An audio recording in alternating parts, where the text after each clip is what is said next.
আজকে আমাদের পিচের কাজ একেবারে সম্পূর্ণ করতে হবে, কারণ আর 2-3 দিন পরে আমাদের টুর্নামেন্ট শুরু। তো আজকে একেবারে আমাদের পিচটাকে ফাইনাল করার জন্য আমরা গাইবান্ধা জেলার অভিজ্ঞ পিচ কিউরেটর শামীম ভাইকে নিয়ে আসি। তো উনি আসার পর প্রথমেই পিচে পানি দেয় এবং এরপরে পিচের যে ফাটা অংশগুলো ছিল সেগুলোতে আলাদা করে মাটি দিয়ে ফাঁকা অংশগুলো ভরাট করা হয়। এরপর শামীম ভাই পুরো পিচে নতুন করে পানি দেয়, পানি দিয়ে ফাঁকা অংশগুলো বন্ধ করে।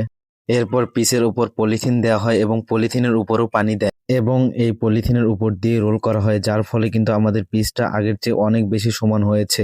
এরপর উনি পিচের উপর ঘাস দেওয়ার জন্য ঘাস কাটতে বলে। তো আমরা পিচের উপর ঘাস দেওয়ার জন্য ঘাস কাটা শুরু করি এবং এই পিচের উপর আবার নতুন করে ঘাস দেওয়া শুরু করি। পিচটা হালকা ভিজা ভিজা ছিল, যার জন্য দুই পাশে যে জায়গাটা ছিল সেটা সমান করে দিচ্ছি। ঘাস দেওয়ার পর আমাদের পিচের এইটা হলো বর্তমান অবস্থা। পিচটা অনেক বেশি সমান হয়েছে। হালকা পিচটা ভেজা থাকা অবস্থায় আমরা যেহেতু পিচের উপর ঘাস দিয়েছি, যার জন্য এখনই রোল করা সম্ভব নয়। তো পিচটা শুকালে আমরা রোল করব, তারপরে পিচের ফাইনাল লুক আসবে।